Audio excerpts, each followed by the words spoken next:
देखिए ये जो कहते हैं कि खुदा ने और रहमान ने बेटा जना, कहते हैं कि ईसा अल्लाह का सुलभी बेटा है। सुलभी जब क्रिसमस होता है तो कई मुसलमान जाके क्रिश्चियन लोग से कहते हैं मेरी क्रिसमस। वो कहते हैं कि ईसा अलैहिस्सलाम अल्लाह का जना हुआ बेटा है। नाउज़ुबिल्लाह सुम्मा नाउज़ुबिल्लाह। अल्लाह ताला कहते हैं कितना बड़ा कलेमा है जो उनकी जुबानों से निकलता है। उनने अल्लाह सुब्हानहू व तआला को सबसे बड़ी गाली दी। अस्सलामु वालेकुम। आज की इस वीडियो में देखते हैं कि क्रिसमस फेस्टिवल की सच्चाई क्या है। क्या सच में ईसा अलैहिस्सलाम की पैदाइश 25 दिसंबर को हुई थी? अगर हुई भी थी तो Santa Claus, pine tree, amulets और तमाम दिगर चीजें जो हमें क्रिसमस के दिन दिखाई देती हैं, उनका ईसा अलैहिस्सलाम से क्या ताल्लुक है? और क्यों सन 1600 में इंग्लैंड के चर्च ने क्रिसमस फेस्टिवल पर बैन लगा दिया था? क्रिसमस क्यों सेलिब्रेट किया जाता है?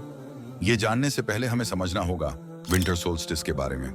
एंशिएंट नॉर्थ के लोग 21 दिसंबर से 6 जनवरी के अराउंड विंटर सोल्स्टिस मनाते थे, क्योंकि अर्थ के नॉर्दर्न कंट्रीज जैसे कि कनाडा, अलास्का में विंटर्स में बिल्कुल अंधेरा और कड़ाके की ठंड रहती है, और ये वक्त वहां के लोगों के लिए बेहद मुश्किल और डिप्रेशन से भरा हुआ होता था।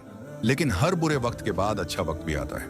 तो जब इस बुरे वक्त के बाद सूरज निकलता था तो ये लोग इस सूरज को जिंदगी की नई उम्मीद की तरह देखते थे, और उस वक्त पूरे नॉर्थ में हर तरफ सेलिब्रेशंस और जश्न मनाए जाते थे। नॉर्दर्न कंट्रीज में 12 रातों तक सेलिब्रेशन किया जाता था, 21 दिसंबर से 6 जनवरी तक। एंशिएंट ग्रीस में भी बाले त्योहार मनाया जाता था, जो उनके देवता बैकस के लिए होता था, जो शराब, खेल और एंटरटेनमेंट का देवता था। रोमन सैटर्नालिया त्योहार मानते थे, जो उनके देवता सैटर्न के लिए मनाया जाता था, जो कि उनका सूर्य देवता था। और इसलिए हम देखते हैं कि इस वक्त के दौरान नॉर्दर्न लोग अलग अलग तरीके से खुशियां मनाते थे, जिसे कि हम विंटर सोल्स्टिस कहते हैं। अब बात करते हैं कि क्रिसमस ट्री का क्या इतिहास है। जैसे जैसे वक्त और साल गुजरते गए, एक चीज जो नॉर्थ के लोगों ने रियलाइज करी, वो ये कि एक खास तरह का पेड़ है जो भले जितनी ठंड या बर्फ का मौसम हो, उसमें हमेशा जिंदा रहता है।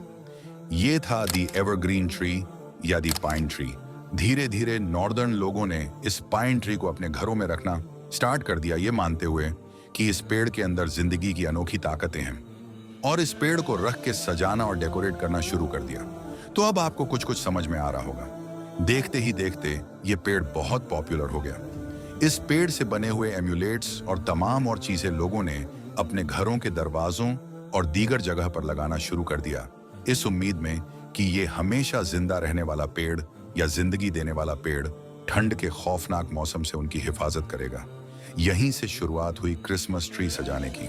अब देखते हैं कि आखिर 25 दिसंबर को हुआ क्या था। अगर आप इतिहास की किताबें और एनसाइक्लोपीडिया के पन्ने पलटेंगे तो आपको पता चलेगा एक एंशिएंट इरानियन सन गॉड यानी सूरज के देवता के बारे में, जिसका नाम है मिथरा। मिथरा ज़ोरोएस्ट्रियनिज्म का एक सेंट्रल फिगर था, जिसे आगे जाकर रोमन्स ने अडॉप्ट कर लिया, और उसका नाम हो गया मिथराज, जिसका जन्म हुआ था 25 दिसंबर को। रोमन पैगन्स ने इस दिन को सूरज के पुनर्जन्म के तौर पर सेलिब्रेट करना स्टार्ट कर दिया।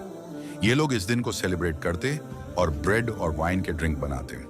अब जब क्रिश्चियनिटी और ईसा अलैहिस्सलाम की कहानी इन नॉर्दर्न एरियाज में स्प्रेड हुई, तो नॉर्दर्न लोगों के यही रस्म और रिवाज और नेचर वर्शिप सेरेमनीज क्रिश्चियनिटी के साथ मिक्स हो गई, और हमें मिला आज का मॉडर्न डे क्रिसमस फेस्टिवल। यही रीजन है कि सन 1640 में इंग्लैंड के चर्च ने क्रिसमस को बैन कर दिया था, क्योंकि उनका मानना था कि जो चीजें आज के क्रिसमस सेलिब्रेशन के नाम पर हो रही हैं, जैसे शराब पीना, फीस्टिंग, मैरिइंग, पाइन ट्री सजाना, इन सब चीजों का क्रिश्चियनिटी से कोई ताल्लुक नहीं है, और ये सब आया है पेगन रोमन रीति रिवाजों से। तो फिर आखिर ईसा अलैहिस्सलाम की पैदाइश किस दिन हुई थी? क्रिश्चियनिटी और इस्लाम दोनों के ही रिलीजियस स्कॉलर्स का मानना है कि जीसस क्राइस्ट की जन्म की तारीख रिकॉर्ड नहीं है, लेकिन एक बात तो क्लियर है कि वो विंटर्स सीजन में पैदा नहीं हुए थे। कैसे? एविडेंस 1 क्रिश्चियन बिलीव्स में मिलता है कि जब जीसस क्राइस्ट इस दुनिया में आए, तब चरवाहे अपने जानवरों को मैदान में चरा रहे थे। फिलिस्तीन की सरजमीन में ठंडक के महीनों में जानवरों को मैदान में चराना काफी अजीब बात हो जाएगी। एविडेंस 2 अल्लाह ताला कुरान में फरमाते हैं कि जब हजरत मरियम अलैहिस्सलाम को प्रेगनेंसी का पेन फील हुआ, तो वो शहर के बाहर चली गई, और फिर वो उस बच्चे के साथ हामिला हो गई और उसे लेकर एक दूर जगह चली गई। फिर दर्द ज़ेह उनको खजूर के तने की तरफ ले आया। कहने लगी कि काश मैं इससे पहले मर चुकती और भूली बिसरी हो गई होती, तब उनके टीले के नीचे की जानिब से फरिश्ते ने उनको आवाज दी कि गमनाक न हो, तुम्हारे परवरदिगार ने तुम्हारे नीचे एक चश्मा पैदा कर दिया है और खजूर के तने को पकड़कर अपनी तरफ हिलाओ, वो तुम पर ताजा उम्दा खजूरें गिराएगा, तो खाओ और पियो और आंखें ठंडी करो। तो सुना आपने, ताजा और उम्दा खजूर। सर्दियों के मौसम में ताजा खजूर होना पॉसिबल नहीं। मिडिल ईस्ट में खजूर के पकने और तैयार होने का वक्त होता है लेट समर सीजन, यानी अगस्त से सितंबर के महीने में। इसका मतलब ईसा अलैहिस्सलाम की पैदाइश ठंडक में नहीं बल्कि एक गर्म मौसम के महीने में हुई थी। अब बात करते हैं सेंटा क्लॉज की। सेंटा क्लॉज का कैरेक्टर अगेन नॉर्दर्न लोगों के फेस्टिवल से इंस्पायर्ड है, मोटे तौर पर दो कैरेक्टर से, बैकस जिसकी बात हमने वीडियो की शुरुआत में करी थी, और ऑडिन। अगर बात करें वाइन गॉड बैकस की, तो आर्टिस्ट ने अपनी पेंटिंग्स में इसको अलग अलग तरीकों से पोर्ट्रे किया है। अक्सर तौर पर एक भारी आदमी जिसकी सफेद दाढ़ी है और जो एक स्लेज पर चलता है। बेकस 25 दिसंबर को आता है, जिस दिन का ईसा अलैहिस्सलाम की पैदाइश से कोई ताल्लुक नहीं, और फैलाता है शराब, मस्ती और मदहोशी। यही चीज होती है आज के क्रिसमस के नाम पर, खास तौर पर अमेरिका में, जहां पर क्रिसमस की रात में हम देखते हैं कि लोग ईसा अलैहिस्सलाम के बारे में सोचते तक नहीं हैं। उन्हें बस शराब पीने और ऐश करने से मतलब होता है। दूसरे कैरेक्टर का नाम जिससे सेंटा क्लॉज इंस्पायर्ड है वो है ऑडिन, जो कि नॉर्स माइथोलॉजी का गॉड था, जो विंटर सॉल्स्टिस के एक फेस्टिवल यूलू में एक 8 पैर वाले घोड़े स्लैपनीर पे सवारी करके आता था। इस घोड़े को काफी ताकतवर दिखाया गया है, जो कि जमीन, समुद्र और आसमान पर चल सकता था। ओडिन को एक बूढ़े इंसान के तौर पर दिखाया गया है, जिसकी एक लंबी सफेद दाढ़ी है। यूलू फेस्टिवल में बच्चे स्लैपनीर के लिए अपने जूते में खाने की चीजें जैसे गाजर और घास रखते थे, इस उम्मीद में कि ऑडिन उन्हें गिफ्ट और प्रेजेंट्स देगा।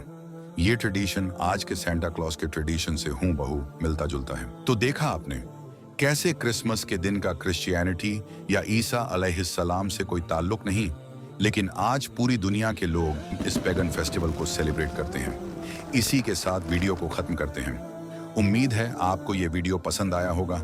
अगर आपको ये वीडियो इंफॉर्मेटिव लगा तो इसे शेयर जरूर करिए। ऐसे और इंटरेस्टिंग वीडियोस देखने के लिए चैनल को सब्सक्राइब कीजिए। अल्लाह ताला से दुआ है कि वो हम सबको सोचने और समझने की तौफीक अता फरमाए। आमीन।